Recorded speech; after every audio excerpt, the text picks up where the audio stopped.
Hello! Today I am making Valentine's Day M&M and Oreo cookies. In a bowl, add a half cup of butter, half cup of brown sugar, and a quarter cup of white granulated sugar. Mix with a whisk or an electric hand mixer, either one will work just fine. Then add 1 egg and 2 teaspoons of vanilla extract. Mix until combined, and we're now ready for the dry ingredients.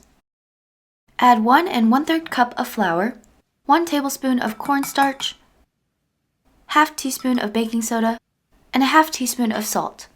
I suggest mixing with a spatula before using the mixer so the flour doesn't fly everywhere. The dough shouldn't be too sticky. Now it's time to add the toppings. I'm using 2/3 cup of the special Valentine's Day M&Ms and 7 single stuffed Oreos. Make sure you chop the Oreos into smaller pieces. I like my pieces on the smaller side, but any size will work just fine. Add the toppings to the dough, and try not to make a mess like I did.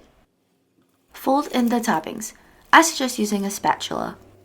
Line 2 baking pans with parchment paper. Then use a large cookie scooper to scoop 10 cookies onto the pans. And the most important step, flatten the cookies. I actually forgot to do this, so I had to do it later on. Bake at 350 degrees Fahrenheit or 180 degrees Celsius for 13 minutes. Don't worry if it looks underdone. They will still continue to bake after the oven. Another hack is to take a large mug or cookie cutter and swish the cookies to make them perfectly round. After 5 minutes, transfer the cookies onto a cooling rack, and you're done. This recipe is perfect for Valentine's Day coming just around the corner.